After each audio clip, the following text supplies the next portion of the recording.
and flowing, isn't it, that carries the drivers down through to turns 2 and 3, then through the chicane. That's sort of the biggest first braking zone on the circuit. So as long as he can carry the speed through there, he should be on for a good position through lap number 1. Well, only just less than a minute and a half of this practice session left to go. So I've got a minute and a half just to quickly highlight why you should be getting involved in KartSim Esports throughout this season. So for each of the series, so we're of course looking at the Euro Series this evening, total prize value of over £5,000 for the drivers at the end of the season. The championship winner gains themselves free entry to a Champions of the Future Academy race in 2027, or 25% off of the full season. That includes a brand new kart and engine, awning space, kart trolley and workbench, all the tyres and fuel that you need, and the logistics and materials as well. Plus, adding on to that, a £1,000 KartSim store voucher. What a bumper winnings that is for the driver that does get the championship victory in this one. But don't worry, if you end up falling a little bit short, second place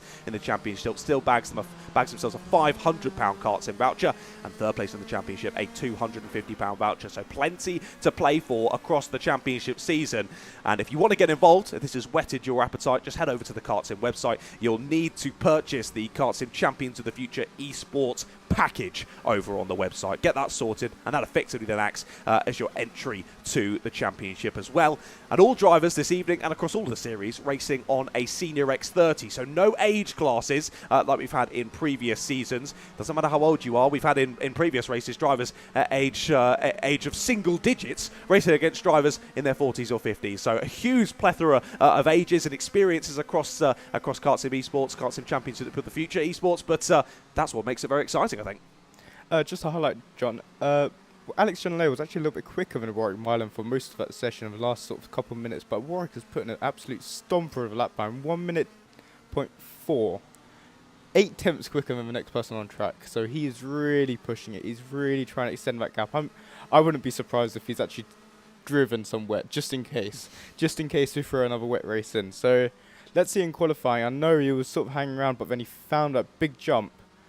Let's see if Alexis can catch up in this qualifying session. Indeed. So let's see. I wouldn't be surprised. That would be a classic Mr. Milan, wouldn't it? Making sure he's prepared for any eventuality here in KartSim Esports. Well, at the moment, clearly, whatever he's done prior is working very well. 8/10 gap, as you say, at the sharp end after practice. Interesting to see there as well. Joshua Bailey and Alex Zicki getting having a little bit of a crash bang wallop into each other at the end there. Of course, rivals last season. Well, let's see if they converge on the same piece of tarmac in the race later on. In practice then, Alexis Chenelay second, Joshua Bailey in third, Theodore Tubal, Brian Benarins round out the top 5, then followed by Ethan Miller, Alex Zicki, Axel Nocom, Timeo Rupen and Harvey Sargerson there, your top 10 in the session. And then if we look slightly further down, I believe 19 drivers confirmed for this evening.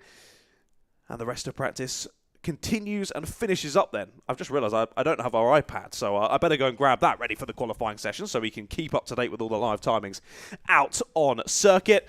But good to see drivers, pun intended, taking to the circuit like a duck to water at the moment and continuing to get quicker lap on lap, which is exactly what we want to see. It looks as though we're about ready to kick qualifying off then here for round number 2 of the Euro Series. Here you can see in the top left, 10 minutes on the clock. And let's see who's able to find those lap times nice and quickly. As we saw there, an 8/10 of a second gap after practice from Warwick Milan. He is really laying down the law out there around the Cartodromo Internacional Lucas Guerrero. And as you can see, the weather hasn't held up in that short break between practice and qualifying. It is still very sodden out there on the black stuff, and it doesn't look like it's going to let up anytime soon. Serious spray off these wet tyres attached to the Senior X30 karts. But there we go. 10 more minutes then for drivers to find a bit more time. With an 8/10 of a second gap at the end, Warwick looks to have one hand on that pole position already, but you never know in KartSim Esports. You never know. Well, Warwick's a little bit backed up into the pack at the moment. Alexis has actually gone out, first out the pits, got some clean air so he can just keep hammering those laps in. It's all about finding a couple tenths every lap. The track does progress a little bit as well. So from my perspective, Alexis has done the right thing. Just get out and just start pushing from lap 1. The more temperature you get into those wet tyres, the more grip you're going to be able to get.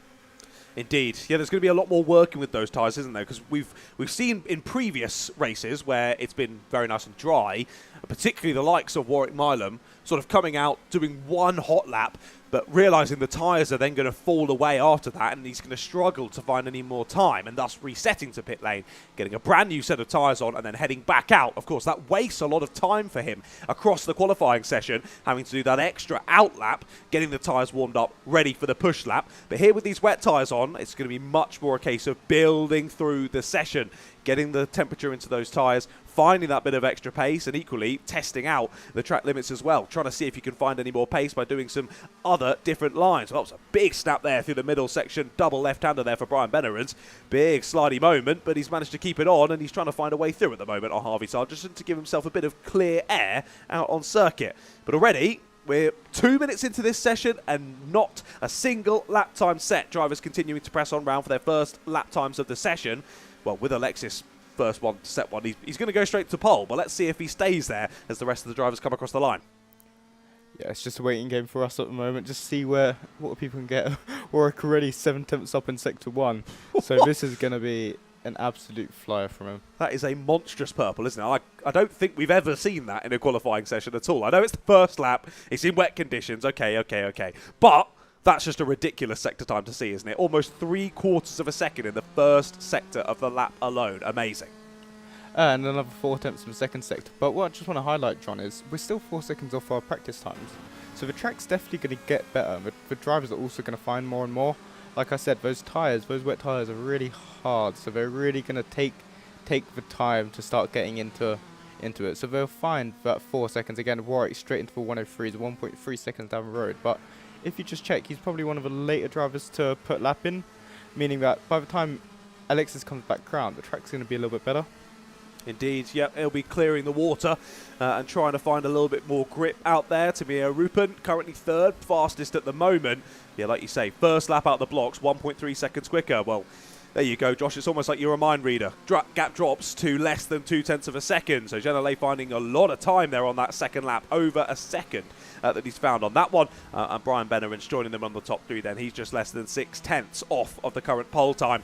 But as we were just mentioning, we are way off of the fastest lap in practice. So I think we can assume as we continue to press on through this session, those laps are only going to get quicker and quicker. And it might just be a case of who finds that lap time at the right time in the session as well. It's going to be chaotic as we get to the sharp end of it, and it's going to be interesting to see who's able to hook it up. Well, Warwick Mylan coming across the line to finish another lap in the background there. Does he go any faster? Yes, he does. 102.6 now. Extends the gap once again to over 0.8 of a second.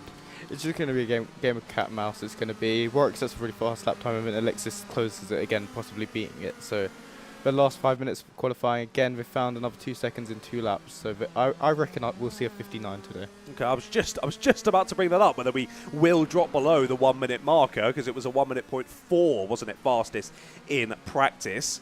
Yeah, will we see them drop below a minute? Well, hopefully it won't be too long until we find out. Here's Harvey Sargent starting a lap here in quali, going very wide there at the first corner and finding the grass. That's not going to help with lap time, and he drops in back behind Timio Rupen. But as you can see there, the last time we looked at Timio, he was up in 3rd place, and now he's down into 13th. So you can see all the drivers finding more and more time out there. And this will also really hamper as well, being stuck behind a driver. We say that in the dry. There's a lot more emphasis on the slipstream in the dry, though. I think maybe being stuck behind a driver is going to be even more frustrating in these wet conditions, because one little mistake from them ahead, and there's your lap gone as well. But again, you can see the spray on the actual video as well, John. That's not going to be helping his driving. He's not going to be able to see those apexes early enough, and it's going to really reduce, and he's going to get to a point where we'll just be following what the slower driving head's going to be doing. But again, Alexis Genelay, yellow, purple. Let's see what he does as he comes across the line. What's it going to be then? A green final sector, so 102.5, 9 thousandths off of Milam's time. We've still got 4.5 minutes to go, though, so I'm not going to get too ahead of myself, Josh. Well, you can't say they're not close. Warwick just over half a tenth up on this first sector, but it's a long track for Valencia, isn't it? It's really hard to get those 3 sectors together, especially in the wet. Timo Rupen back up to his normal 3rd place. Indeed, yeah, good lap time from Timeo, then up back into 3rd place. Yeah, as you say, hooking up a lap time around this circuit is difficult at the best of times, let alone in conditions like these. And yes, very close between our top 2 then, but it's 2 more purple sectors from Warwick Mylan. You can see him there backing the kart into the final couple of corners there, getting the rear all sorts of slidey. And that time, maybe a little bit too slidey. Loses a 1/10 of a second in the final sector, but still pops in a new fastest lap time here in qualifying at round number 2 of the KartSim Champions of the Future Esports Euro Series. So now just less than 2/10 clear of Alexis. But again, green sector 1, purple sector 2, nearly 3/10 in sector number 2. And it was a yellow sector 3 for Warwick. Will it be pole for Genelay? I don't think this time around, sadly, not quite. He'll have to have another bite of the cherry, as here we now look to Joshua Bailey and Elian Knoll. Joshua Bailey was up in 4th or 5th place, I think, in practice. In quali, for the moment, he's not been able to find the time, has he? You say that, but now he's purple sector 1. He's stuck behind Elian Knoll, so that's really going to hinder this lap time. But if he can get past him and push on, he can really get back into that top 5. Alexis Genelay, I think that last lap was taken off for track limits because it didn't actually give him a 3rd sector.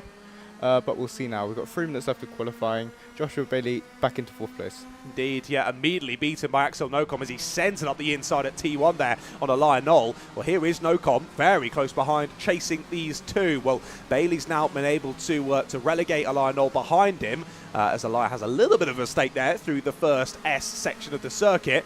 But Bailey's cleared him, but probably ruined this lap time already. They're trying to get past. So now he's going to have to waste this whole lap getting around again to have another crack at it. So really, Joshua's maybe got 1, maybe 2 more attempts here to get in a properly good lap time. I reckon they'll get 3. Especially Alex is in great position behind Joshua Bailey because they're both quick drivers, so they can both chase each other. Again, Joshua Bailey, oh my god, purple, 4 attempts up in the middle section. Now he's got that clear track. He's really going for it. He's motoring, yeah. I will happily eat my words there. Joshua Bailey, despite making that move into T1, was the fastest sector 1. He's popped in the fastest sector 2. Could this be pole position for Joshua Bailey? It is. Provisional pole by over half a second. What a lap from Joshua Bailey. I'm not sure where he was hiding that one, but my goodness, what a brilliant lap time, and what a time to put it on the board. Milam drops to 3rd, and Genelay drops to 4th. It's now Bailey and Benerens on the front row. But again, the tracks keeps coming down. 101.7, we started at a 104.5. Practice, we did a 1 minute point 4. Obviously, practice is a little bit longer, so let's see what these drivers can really put in now. Indeed, yeah, a little bit less time to find those lines around the circuit, and equally for the track to dry out a little bit. I mean, looking at it there from the onboard, it doesn't look like it's drying out at all, but these drivers are finding time, impressively so. There's a lot of talent on show here at the KartSim Champions of the Future Esports, as being shown by, again, drivers dropping down the order. But as you just pointed out there to me, Josh, gaining more time once again is Warwick Milam. Well, he needs to. He's down in 5th place at the moment. But he is also 2.5 tenths up in Sector 1. Again, Joshua Bailey, Alex Genelay, Timo Rupin all putting fast laps in. So let's see if Warwick can finish this lap, because this is going to be really crucial to the qualifying session. Yeah, this is a great qualifying session, isn't it? Drivers continuing to find time here, and this is making it very exciting from where we're watching. Thank you all so much for joining us here on the live stream this evening. I hope you do join us for the rest of the season for some exciting esports kart racing. Where does Milam go? It is provisional pole, a 101.2, but only 900ths ahead of Joshua Bailey. Can he find a bit of time here around what is going to be his final lap, isn't it? I think he's about halfway. It's going to be close. It's going to be very close as to whether he ekes another one out. Well, we know Warwick's definitely going to get 1 more lap, so let's see if he can improve and put himself outside that danger zone. Indeed, yeah, we're still, 8/10 of a second off of that time in practice. As you mentioned, we had a bit more time to clear the water in that session, but time's continuing to tumble then. Lexicki only just over a second behind now. He jumps up into P6 now. Axel Nocom down to 7th. And what's this lap time going to be then for Joshua Bailey? Oh, what a final sector there for Joshua Bailey. 1.5 of a second for Bailey, but can Milam beat it? He's already almost 4/10 up on this lap. Credit to Joshua Bailey, he timed out perfectly. He crossed the line with exactly 1 second to go. Now, he might not have needed it, but actually, let's see what Warwick does, because he might actually need that extra lap to try and go provisional pole. And bam, just over 3 tenths up, 1 minute point 7, very similar to what they're doing in practice. Alexis Genelay, 8 tenths off. Can he put that lap in? Yeah, he's lost half a second there in the middle sector and a further 3/10 in the final sector. It's not a qualifying session to remember then for Alexis Genelay. He comes across the line. That is session over for himself. Same for Benerens then. He finishes in 6th place. I think driver we're really waiting for here is Joshua Bailey. But here is Alex Lexicki then. Across the line he'll go. Can he jump up from the 4th row of the grid? No. He stays where he was then, down in 8th place. A shame for Lexicki. Well, here comes Joshua Bailey. I don't think he's found the time. time, has he? Across the line he goes, and it's not going to be pole position for Joshua Bailey. It is second place for him today. But once again, I'm almost getting sick of saying it. Warwick Milam goes pole position with a very impressive lap time there late on in the session. And with Alexis Genelay being 4th place, that can really bolster his championship. Of course, yeah, it was P1 at round 1 for Genelay and a P6 for Milam. So Milam really needs to hope here that Genelay drops back a little bit, and it's all square, basically, once we've sorted through the first couple of rounds, but plenty more to come later on in the season. Right then, your grid for round number 2 of the Euro Series looks like this. Warwick Milam is on pole position with Joshua Bailey alongside him on the front row. Ethan Miller and Alexis Genelay are on row 2, with Timeo Rupin and Brian Benarins then on row number 3. Axel Nocom and Johan Bordeaux are on row 4, with Alex Zicki and Theodor Tubal rounding out the top 10 there. So another faster lap at the end of the session there, drops Zicki down onto row 5, a shame for him. James Vout and Harvey Sargison are there on row 6, with Isaac Morgan and Quinn Moore on row 7, and then Elia Knoll and Anson Gao round out the grid there on row 8, and then followed by Ruben Swindels there on row number 9, the final of your 17 runners here for round number 2 of the KartSim Champions of the Future Esports Series. Here's that little run through then showing you the grid, but this is going to be an exciting race. The first wet race of the season. Well, we've seen there in qualifying, the drivers hot lapping are very impressive at finding pace out there, but things definitely change when we get into race conditions, don't they? Again, it's all about consistency. You saw the difference between some of their first laps compared to their last laps. These drivers need to realise now, the weather's reset. There's been a gap between the session. You can't push like you're doing in the last lap of qualifying. You need to push like you're doing at the start of qualifying. So hopefully all these drivers can have a nice clean race without over pushing in the first lap and potentially running wide. Yeah, there's going to be a bit of guessing work in this first couple of laps, aren't there? Drivers trying to work out where that grip is or where that grip's gone, really. As Josh was mentioning, the weather has reset now for the racing session. So it is back to how it was at the start of qualifying and, of course, at the start of practice as well. So sodden the circuit is once again. But we get prepared then for 12 laps of racing here from Valencia. The Euro Series season is continuing as one driver is having a bit of a dance there on the side of the grid. Always upside down. I'm not sure what's happened there, but drivers getting ready on the grid then for the race to get underway. It's never ideal when you're upside down, but hopefully the driver gets flipped back over and ready for this one to get started. Then, as you can see there from the onboard, the wet tyres adorning these Senior X30 karts, beautifully branded with the Champions of the Future livery. That's got to be worth a few tenths at least to the drivers. Sadly, they're all on the same livery, so that's not going to help matters. But anyway, then, standing starts as always here in KartSim Champions of the Future Esports. Let's see who can get a good getaway. And of course, not to scare Warwick Milam, let's hope no one has a jump start in this one. Well, we can only wait for the lights to go out now. The flip driver's returned back to pits safely, and I hope he can get back on track before we start. Yeah, let's hope so. Hopefully all the drivers can join the grid. It sadly doesn't look likely, though. We're going to 5 red lights here in Valencia. When do they go out, and when do the drivers jump? It's now. We're off and racing then here for round number 2 of the KartSim Champions of the Future Euro Series. Seems to be a good start for Warwick Milam off pole, then he immediately cuts over. Has that inside line as we're all sorts of squirrely in the mid-corner. Bailey gets shuffled out wide, and Ethan Miller up the inside might gain 2 places. Milam's off on the grass. He's straight over the grass on the inside of the circuit, and it is chaos in the background as well. Drivers off left, right and centre, but it looks as though Milam's made it through, and who's followed him? Alexis Genelay. The perfect start for Alexis. He's really avoided that carnage between P2 and P3. Where's Joshua Bailey? Joshua Bailey's back in P10. He got shafted at T1, and unfortunately he's just been absolutely put around the outside. Now let's see if he can put some lap times. He's got superior pace to these guys in front of him, so hopefully he can dispatch him as he goes for a move, a very clean move from Isaac Morgan there. Good move. Pick on the next one. Yep, already making places, trying to make his way back the order then is Joshua Bailey. Yeah, not the most ideal of first corners there, and that just shows how treacherous it is to be on the outside line at T1 in wet conditions. All the drivers dove in there late on the brakes, I think maybe expecting the same grip that they had at the end of qualifying, and it was not there. They all shuffled out to the outside part of the circuit, and sadly that's where Joshua Bailey was sitting. Shuffled straight onto the grass, lose loads of time, and drops down loads of places. Well, this battle for third place is kicking off, isn't it? Ethan Miller, Theodor Tubal, Timeo Rupin, Rupen, and Anson Gao getting involved. Gao's had a good start to this race then, from near the back of the grid, and he's up to the top 5. Round the outside of Tubal he goes, but almost off of the circuit. He's collected that one up well, rejoins the pack, but that's allowed for a little bit of breathing room then to Timio Rupen and Ethan Miller ahead, as here you can see Tubal getting a bit frustrated there, just banging the rear bumper of Gao's car, trying to find a way through, but can't quite do it. Yeah, it was just on the curb, so he just lost a little bit of grip, but Anson Gao defending from Tubal, so let's see if he can actually try and get a good exit. Overtaking the wet has always been notoriously difficult because the cutback's so easy.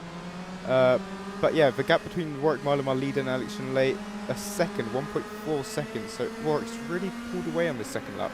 It's been a brilliant second lap, hasn't it, for Warwick Marlon? He has absolutely put the pedal to the metal, and he is trying to drive away into the sunset here. Well, not much sun to really contend with, but you know what I'm trying to say. Anyway, 1.4 seconds he was clear. Looks as though Genelle's caught him ever so slightly there into T1, maybe a couple of tenths back to him, but we'll keep an eye on that leading battle. We look back then to the squabble for third place, as there we continue on as well, jumping on board with Theodore Tubal, so we split into 2 by 2 then. This battle for 5th place, and the battle ahead for 3rd. It seems as though Tubal can get a good exit here, but just seems to run into the back of Anson as finally up the inside he goes. Is that place made? I think that's Anson trying to get back up the inside there through the left. Hasn't worked, and that is 5th place then for Theodore Tubal. It took him about half a lap or so, but he's finally got it done. Well, Anson really opened the door for Tubal there. He missed the chicane like he did last lap actually as well, and it just ruined his exit and just allowed Theodore to sort of sweep up the inside.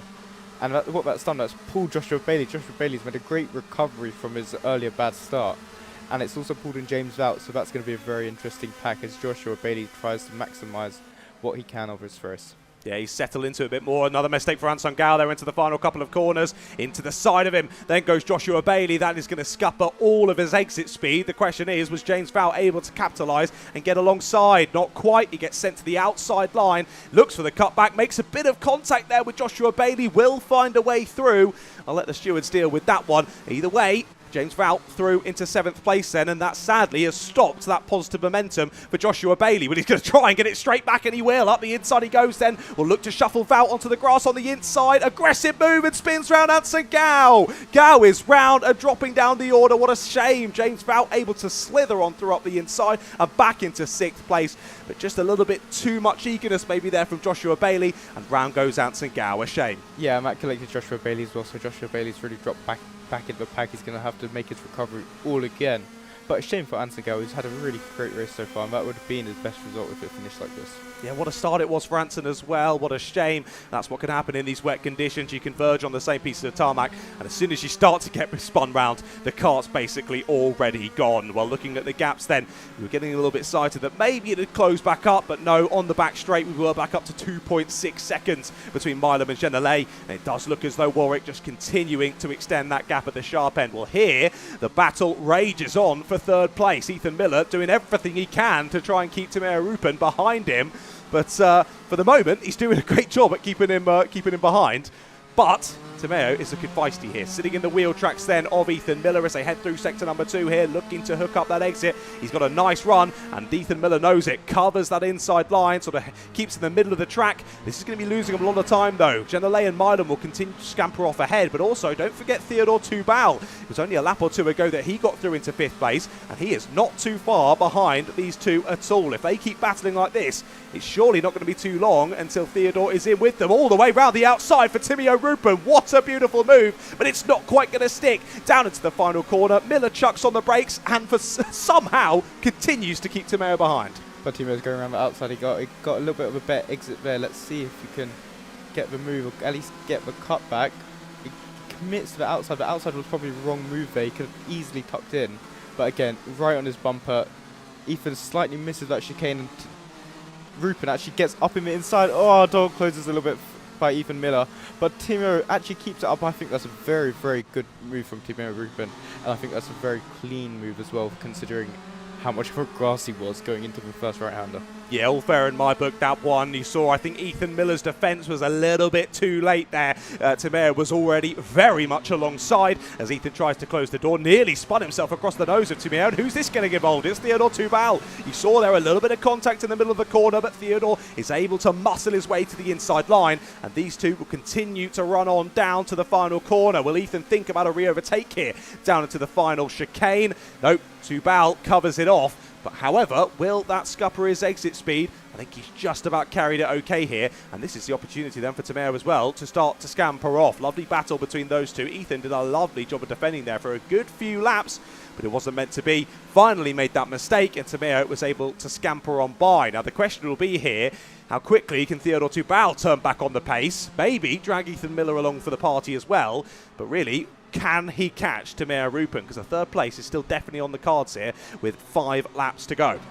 Unfortunately, I don't think the first place is for Alexis Genelay. That gap's dropped down to 2.5 seconds.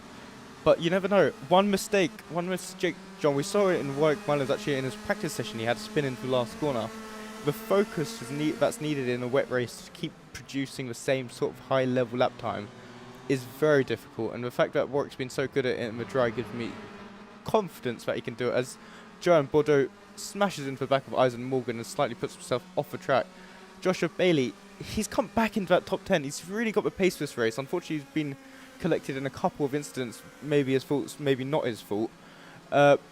Isaac Morgan just going for a move that was never really too on.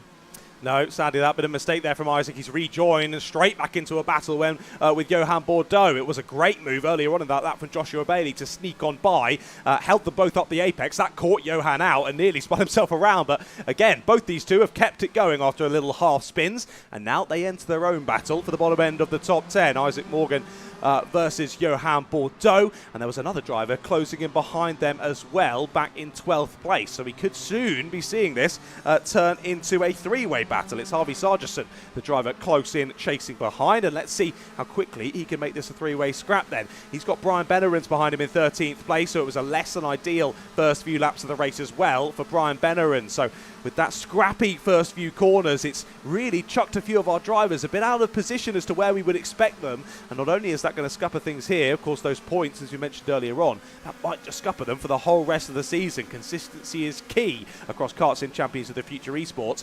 And when issues like this occur on a very damp track as, oh no, Lexicki and Nocom come together there down the front straight. That was a little bit too late on the defence there from Lexicki. Chopped across, sent Nocom to the grass. Honestly, Axel did a great job there not to pirouette the thing straight off the track. He's held on, and now he's going to have to think about a re-attempt at that move a few corners later. Let's see if he can do it. Well, he's really caught back up to Alex in the half lap since the first corner. So he's definitely got more pace than Alex Lizicki. So it's really, all he needs to do is keep a move, pick his point, make sure he's got a point where he can easily commit to halfway alongside him or fully alongside him before Alex gets the chance to block the door. This has been a change for 12th place then. Bennerins is through on Sargerson, as we would maybe expect from the pace we saw in qualifying from Brian. He's cleared Harvey then, up to 12th place he goes, and now he's got his sights set on the 2 ahead, but he might not have to work too hard there as Johan Bordeaux goes rallycross racing there on the outside, bumps over the grass on the outside line, rejoins the circuit, loses that position, but is able to trot back across ahead of Harvey Sargerson, so holds on there to 12th place. We press on through. We're already through into the last quarter of this race then, as now we've descended onto sort of a 4-car battle here. Morgan in 10th, Bennerins in 11th, Bordeaux in 12th, and Sargerson in 13th. Looks as though, to be fair, to give Alexis Genelay his props, that gap has stayed pretty similar now over the last 3 or 4 laps, staying at around 2.5 to 3 seconds. But as we've seen previously between these two, very similar pace, but Milam just able to break away and then control that gap from the front absolutely beautifully. Just want to highlight on the lap times, John. Warwick Milam a 1:01.16. Well, actually, saying that, he just went out and did a 1 minute dead. Wow. 0:00:000. Alex Genelay, that last lap was a second off, so Warwick really found something at that lap. And I said we might see a 59 today. We've got 2 laps left, so we might actually see one. Yeah, you'd think being 2.5, 3 seconds up the order that maybe you just dial it back a little bit, just get some good pace, but there's no need to set lap records. Well, that's certainly not the mindset of Warwick Milam. He's continuing to find more pace out there. As you mentioned, Josh, a new fastest lap from him with the race on the previous lap. So only 2 more to go, including this one. And let's see if Genelay can find anything over the last few moments of this race. So we look back to the battle for 7th place then. Lexicki under lots of pressure from Axel Nocom. And look who it is joining the party once again. It's Joshua Bailey back on the scene then, and he wants that 7th place. Well, let's see if he can get past Alex Lizicki and Axel Nocom. Axel Nocom goes for a great move down the inside there. He's really got a clean move, and that's brought Joshua Bailey back into it. Let's see if he can get a potential cutback on these two as Alex Lizicki actually gets past Alex again. Well, 2 Alexes, actually. Indeed, that does make it a bit challenging, doesn't it? Brilliant racing, though, between these drivers, as Alex Lizicki just having the needle threaded on him by Axel Nocom a few corners ago, but Lexicki did that lovely switchback as you were talking about earlier, Josh, so easy to do in wet conditions. Lexicki did it beautifully, got back to the inside line and got the place back, shuffled Nocom out wide, and Joshua Bailey said, thank you very much, I'll have that place. Up to 8th he goes. Well, now his sights set on his previous rival here. Lexicki and Bailey battling for position, and Bailey's up the inside. Aggressive move there through the right-hander, but it'll be Lexicki threading the needle back up the left. Up and under goes Joshua Bailey. Can he pull enough alongside? Not quite. And these 3 will run nose to tail down the back straight, but surely Warwick Milam's got to be coming relatively close here to the checkered flag. You can see them there in the background. Out of the final corner then comes Warwick Milam to win here at round number 2 of the KartSim Champions of the Future Esports Euro Series. Once again, Alexis Genelay has to settle for 2nd place, but battles continuing on through this final lap then. Down to the final corner we go. 5th and 6th saying the same. What does 7th look like, though, with Lexicki, Bailey and Nocom? Lexicki's managed to finally get away. Alex Nocom and Joshua Bailey come side by side across the line. Who's got it? Joshua Bailey. A good recovery back to P8. He's had a very difficult and unlucky race. It was a challenging one, wasn't it, for Bailey? That one, some really impressive lap times in qualifying, but just getting involved in scuffles there in the race, not helping him at all.